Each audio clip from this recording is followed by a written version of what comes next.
teaching artist. This is my studio. I do all my painting here, and my classes here, and I hope I can teach you a few things about painting. Alright, let's start. Here we go.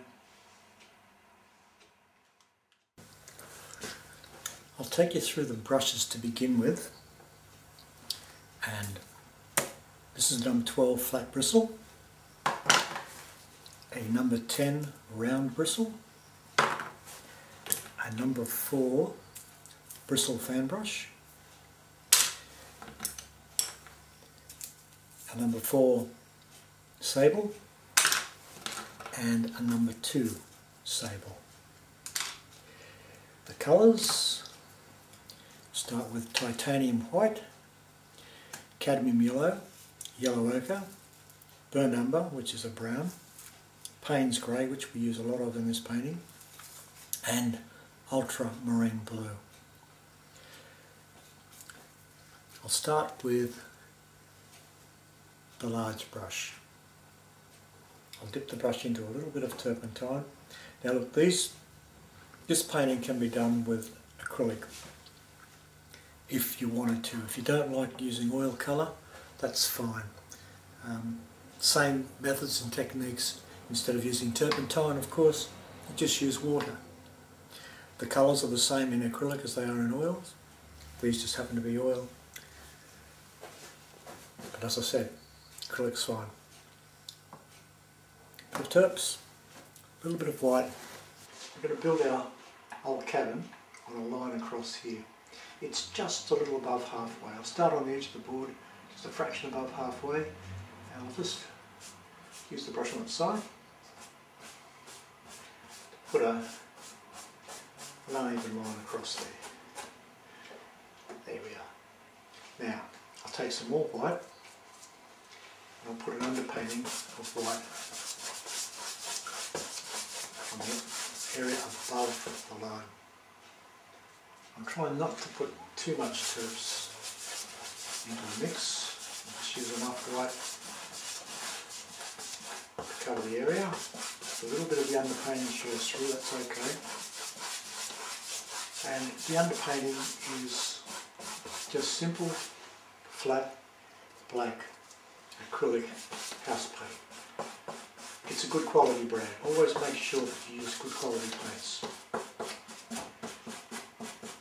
because I think everyone knows that you get what you pay for. Putting the white across here, just go down the edges there. Adding paint as I go. If the paint's a little bit thick and hard to brush, put a small amount of turps or water with the... I better just talk in turps, but you know what I mean. If you're using acrylic, use water. This is just to spread the paint across the board. As I said, if a little bit of the underpainting shows through, it won't matter because it will enhance the background. The background is foggy, misty and grey, and a little on the sort of spooky side, just for a change, a bit of fun. I'll just smooth that out a little bit.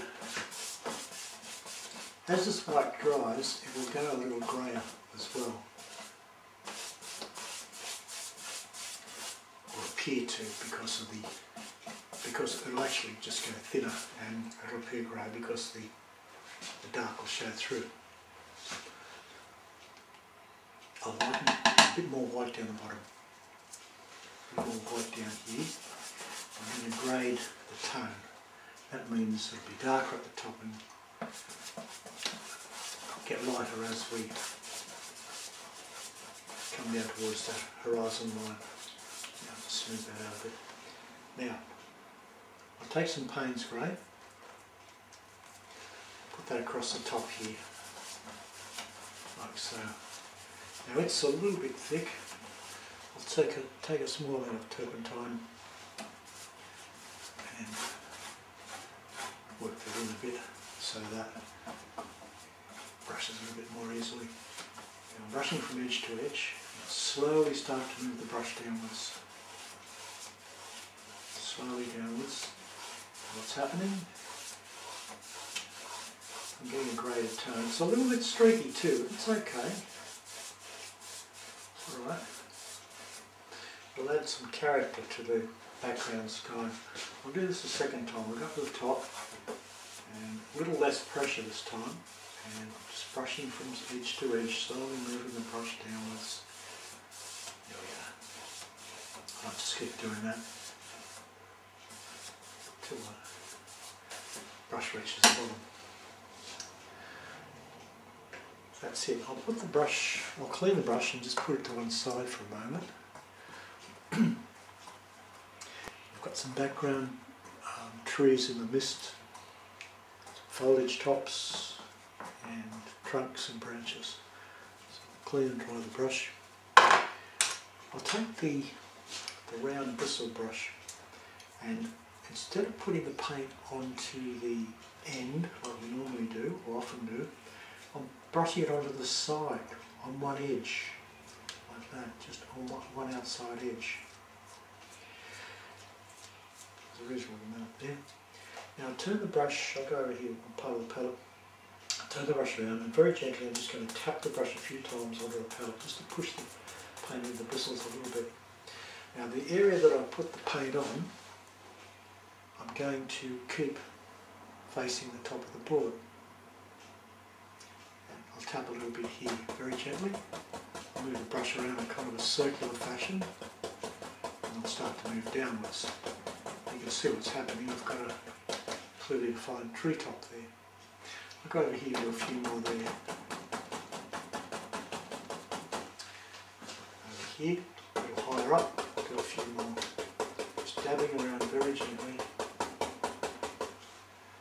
Over here, a little higher up. The Payne's Grey is combining with the white. I just want to be careful I don't make these too repetitious, so I'm putting another one next to it. I'll make this one be shaped, tapping over it, getting the grey to go into the background a little bit like so. I'll go back over the beginning one, the first one, just tapping it a little further. I want it to go kind of pale and sort of misty. I'll do this one too, make the shape a little bit different. This one again, I'm tapping them in. This one a little higher on the side there, take it up like so. Use a little bit more pressure. I just want a softer appearance. And over here, about there. The brush is starting to run out of paint. This is good. Just coming back over where I've been before, I'll just tap them in a little bit further, soften them by a little less pressure. Okay. Down on the bottom here I have another row of trees down here. This time I'll dab the front of the brush with the end of the brush into the Payne's Grey. No need to clean it or anything. Still keeping the same position. A little lower down now. I've got some stronger, darker tree shapes. Also, so it looks like they're in front of the first one, like so. Up the side a bit. Over here,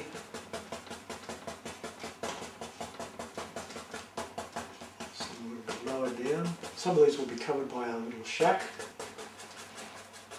A little bit higher there. I'll go back over some of these first ones and just soften them up a little bit.